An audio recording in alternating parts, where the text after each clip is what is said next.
السلام علیکم ورحمۃ اللہ وبرکاتہ۔ الحمدللہ نحمده ونستعینه ونستغفره ونؤمن به ونتوکل علیہ ونعوذ باللہ من شرور انفسنا ومن سیئات اعمالنا من يهده الله فلا مضل له ومن يضلله فلا هادي له ونشهد ان لا اله الا الله وحده لا شريك له ونشهد أن سيدنا ونبينا ومولانا محمدا عبده ورسوله أما بعد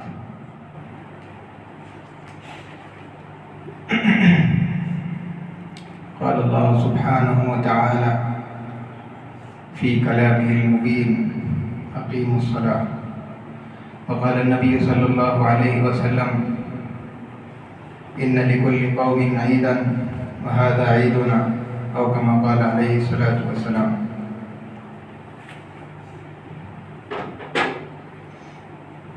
معزز سامعین اکرام،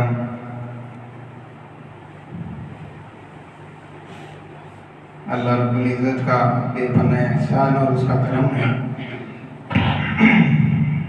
کہ اس نے ہم تمام کو رمضان المبارک کے مکمل روزے اور پھر اس کے ساتھ ساتھ تراویح کا اہتمام کرنے کی بھی توفیق عطا فرمائی۔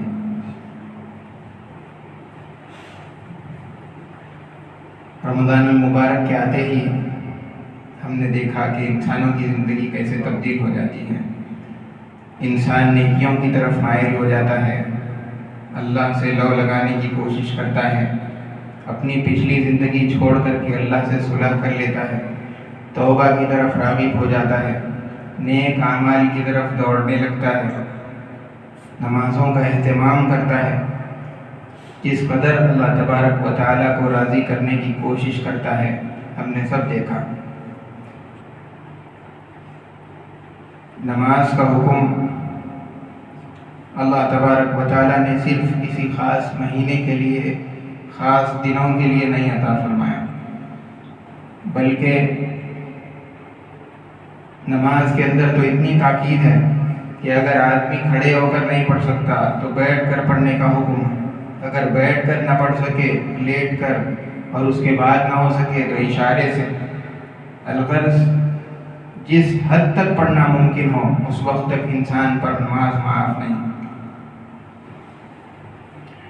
لیکن دیکھنے میں یہ آتا ہے کہ جو لوگ رمضان المبارک کے اندر مسجدوں کو آ رہے تھے، مسجدوں کو آباد کر رہے تھے، نماز کا اہتمام کر رہے تھے، رمضان المبارک کے گزرتے ہی وہ لوگ نمازوں سے دور ہو جاتے ہیں، مسجدیں ویران ہو جاتی ہیں، اور پھر رمضان سے پہلے جتنے لوگ آیا کرتے تھے وہی لوگ مسجدوں میں آتے ہیں اور باقی صفیں ساری خالی ہو جاتی ہیں۔ اسلام اور کفر کے درمیان فرق کرنے والی چیز ہے تو وہ نماز ہے۔ سب سے پہلے قیامت کے روز حساب لیا جائے گا تو وہ نماز کا حساب لیا جائے گا، اس کے بعد باقی اعمال کے بارے میں سوال ہوگا۔ اسی لیے نماز کا خوب اہتمام کرنا چاہیے۔ سارے احکامات اللہ کے نبی علیہ السلام کو زمین پر نازل کیے گئے، لیکن نماز کا تحفہ اور حکم اللہ تبارک و تعالیٰ نے اپنے پاس خاص بلا کر کے عطا فرمایا۔ اس سے آپ اندازہ کیجئے کہ نماز کا حکم کتنا اہم ہے۔ نماز کا اہتمام زندگی کے اندر ہونا چاہیے۔ جو آدمی نماز کا اہتمام کرتا ہے شیطان بھی اس سے دور رہتا ہے اور اس کے چہرے پر نور بھی ہوتا ہے، لیکن جو آدمی نماز کا اہتمام نہ کرے شیطان کے دھوکے کے اندر، نفس کے مکر اور فریب کے اندر وہ آدمی آ سکتا ہے۔ نماز کا اہتمام ساری زندگی ہونی چاہیے، جب تک سانس میں سانس ہے اس وقت تک آدمی کو نماز پڑھنے کا حکم ہے۔ یہ تو ایک بات۔ دوسری بات یہ کہ آدمی رمضان المبارک کے اندر گناہوں سے دور رہتا ہے تاکہ اللہ کی نافرمانی نہ ہو، اللہ تبارک و تعالیٰ ناراض نہ ہو جائے۔ لیکن جیسے ہی رمضان المبارک ختم ہو جاتا ہے تو پھر آدمی گناہوں کی طرف مائل ہونے لگتا ہے، اس لیے کہ اس کا ایک ذہن بن گیا کہ رمضان المبارک کا یہ بابرکت مہینہ، اس کے اندر گناہ کرنا ٹھیک نہیں۔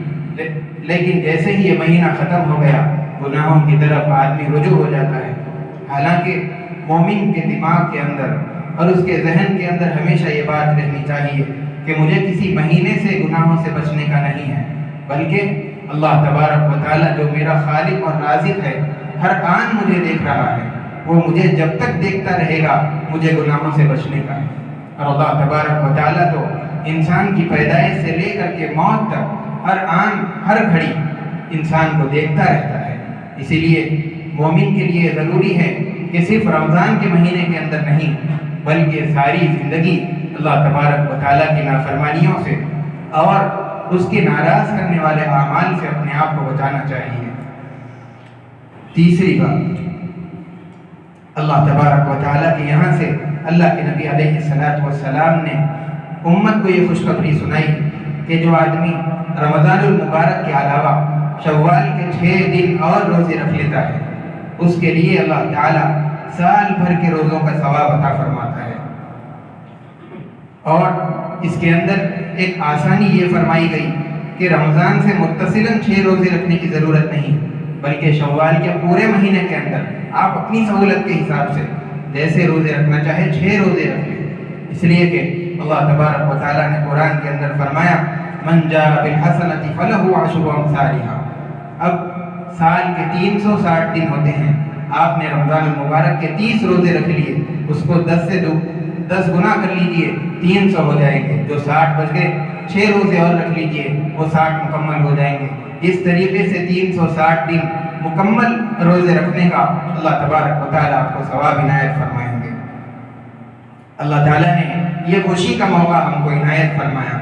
آدمی جن احوال اور حالات سے گزرتا رہتا ہے، یا تو وہ اس کے لیے شکر کے ہوتے ہیں یا صبر کے ہوتے ہیں۔ اللہ تعالیٰ نے آج روزوں کی تکمیل کے بعد، مبارک مہینے کے گزرنے کے بعد یہ خوشی کا موقع ہم کو عنایت فرمایا۔ یہ شکر کا دن ہے، اسی کے لیے آج کے دن عام دنوں کے مقابلے کے اندر ایک نماز اور بطور شکرانے کے اس کا اضافہ کر دیا جاتا ہے۔ عید کے معنی لوٹنے کے ہیں، اس کی 2 وجوہات فقہا نے بیان فرمائے۔ ایک تو یہ کہ یہ دن ہر سال بار بار لوٹ کر کے آتا ہے، اسی لیے اس کو عید کہا جاتا ہے، اور دوسرا یہ کہ جب آدمی رمضان المبارک کے اندر اللہ کی طرف رجوع کر لے، اپنے گناہوں سے معافی مانگ لے، تو ایک نئی روحانی زندگی اس کی طرف لوٹ کر آتی ہے، اسی لیے اس کا نام عید رکھا گیا۔ حضور علیہ السلام جب آپ مدینہ منورہ ہجرت کر کے تشریف لائے، آپ نے وہاں پر دیکھا وہاں کے لوگ 2 عیدیں، نیروز اور مہرجان، یہ عیدیں مناتے تھے، کھیل کود اور اسی طریقے سے لہو و لعب، خوشی منانا۔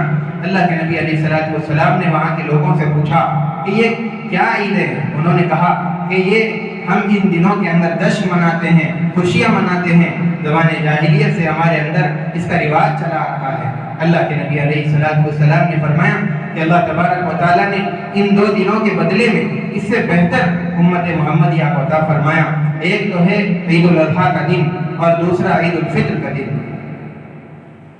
حضور علیہ السلام آپ نے اس عید کو مذہبی تہوار قرار دیا۔ ہر قوم کا ایک مذہبی تہوار ہوتا ہے، جیسے کہ ہمارے آس پاس رہنے والے جو ہمارے برادران وطن ہیں، ان کے ہم دیکھتے ہیں کہ مختلف عیدیں ان کے یہاں بھی آتی رہتی ہیں۔ اسی طریقے سے اسلام کے بھی 2 مذہبی تہوار ہیں، ایک عید الاضحیٰ اور دوسرا عید الفطر۔ اللہ کے نبی علیہ السلام کا ارشاد مبارک ان لکل قوم عیدا، کہ ہر مذہب کا، ہر قوم کا ایک تہوار ہوتا ہے، وہذا عیدنا، اور یہ ہمارا مذہبی تہوار ہے اور ہماری عید ہے۔ اس کے علاوہ حضرت عبداللہ ابن عباس رضی اللہ تعالیٰ عنہ نے یہ فرمایا یوم الفطر یوم الجوائز، یعنی عید کا دن یہ جزا دینے کا، بدلے کا دن ہے۔ کیسا بدلہ، کیسا انعام! اللہ کے نبی صلی اللہ علیہ وسلم نے فرمایا ایک طویل حدیث کے اندر، اللہ تبارک و تعالیٰ جب عید کی صبح ہو جاتی ہے تو فرشتوں کو سارے شہروں کے اندر منتشر کر دیتا ہے، بکھیر دیتا ہے۔ فرشتے راستوں پہ اور گلیوں میں ان کے سروں پر کھڑے ہو جاتے ہیں، ایسی آواز سے ندا لگاتے ہیں جس کو انسان اور جنوں کے علاوہ ساری مخلوقات سنتی ہیں۔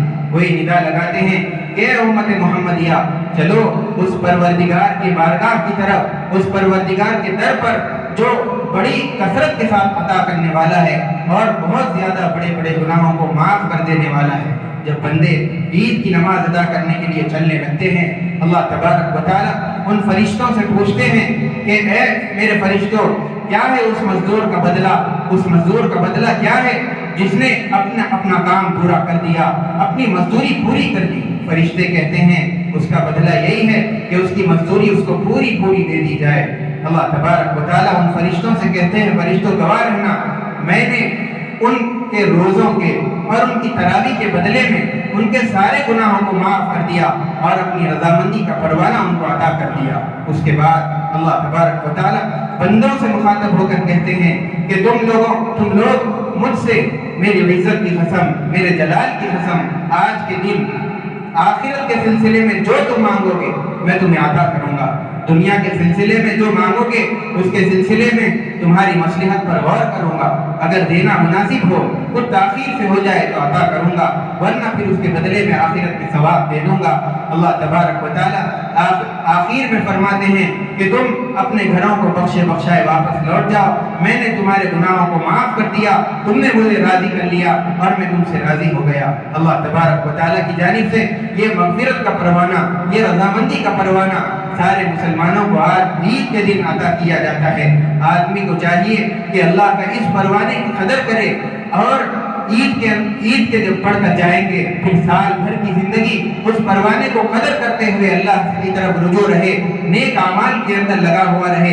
ایسا نہیں کہ یہاں سے پروانہ لے کر گیا اور پھر اس کی نافرمانیوں کے اندر مشغول ہو گیا، اس کی ناراض کرنے والے اعمال کے اندر اپنے آپ کو لگا دیا۔ ایسا نہیں ہونا چاہیے۔ اس سے پرہیز کرتے ہوئے اپنے آپ کو نیک اعمال کے اندر، اللہ کو راضی کرنے والے اعمال کے اندر ہمیشہ اپنے آپ کو مصروف رکھنا چاہیے۔ اور عید الفطر کا دن یہ صرف ایک خوشی کا دن نہیں ہے جس طریقے سے دیگر اقوام مناتی ہیں، لہو و لعب کے اندر مشغول ہو جانا اور خوشی منا لینا صرف اس کا نام نہیں، بلکہ اس کے ذریعے سے ساری انسانیت کو ایک پیغام دیا جاتا ہے، وہ یہ کہ رنگ و نسل کی تفریق و امتیاز کے بغیر پوری امت کے مابین اتحاد کا پیغام، کیا گورا کیا کالا، کیا چھوٹی ذات کا کیا بڑی ذات کا، سب ایک صف کے اندر کھڑے ہو جاتے ہیں۔ نماز پڑھنے کے بعد کالے گورے کو خوش مبارکباد دے رہے ہیں، گورے کالوں کو مبارکباد دے رہے ہیں، کیا عربی کیا عجمی، کیا افریقی اور کیا امریکی، سب مل کر کے آپس کے اندر خوشیاں مناتے ہیں۔ اس کے علاوہ دوسرا پیغام یہ کہ یہ عید اور یہ خوشیاں صرف مالداروں کے لیے نہیں ہیں کہ ان کے پاس مال ہے جس کی وجہ سے وہ خوشیاں منا رہے ہیں اور غربا اس سے محروم ہے، ایسی بات نہیں ہے، بلکہ اسلام نے ایک نظام چلایا۔ عید الفطر کے دن صدقۃ الفطر کی ادائیگی کا، دیگر صدقات کی ادائیگی کے ذریعے ان کی غمگساری، ان کی ہمدردی اور اس کے ادا کرنے کے ذریعے سے ان کو خوشیوں کے اندر شریک کرنے کا ایک پیغام انسانیت کو اس کے ذریعے سے دیا جاتا ہے۔ اور تیسری بات، اس عید کے ذریعے سے جو پیغام انسانیت کو دیا جائے گا وہ یہ کہ آج کے دن خوشی کا دن ہے۔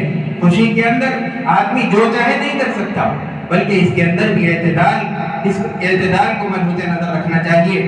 جن کاموں کے کرنے کی اجازت شریعت دیتی ہے اس کو کرنا چاہیے۔ یہ نہیں کہ آپ خوشی کے اندر آ کر کے جائز ناجائز ہر چیز کو کرنے لگ جائیں، نہیں، شریعت کی یہ تعلیمات نہیں ہے، اسلام کی یہ تعلیمات نہیں۔ آپ کو جس کام کے کرنے کی اجازت ہے بس اس کام کو کرنا ہے، اور اس کے علاوہ جن کاموں کی شریعت نے اجازت نہیں دی، خوشی کے اندر بھی اس کی اجازت نہیں مل سکتی، اس کام سے آدمی آج کے دن بھی بچنا چاہیے۔ یہ تھوڑی بہت باتیں تھی جو آپ کے سامنے عرض کر دی گئی۔ اب نماز کا طریقہ بتا دیا جائے گا، اس کے بعد صفحے بنا لیں۔ سب سے پہلے جب پہلی تکبیر کہی جائے گی تو آپ ہاتھ اٹھائیں اور اپنے ہاتھ باندھ لیں، اس کے بعد ثنا پڑھ لیں۔ دوسری تکبیر کہی جائے گی، ہاتھ اٹھائیں اور پھر چھوڑ دیں۔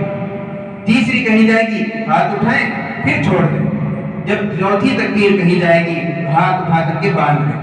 اس کے بعد میں امام قرات کریں گے، ساری رکوع ہوگا، سجدہ ہوگا، پھر دوسری رکعت کی قرات ہوگی۔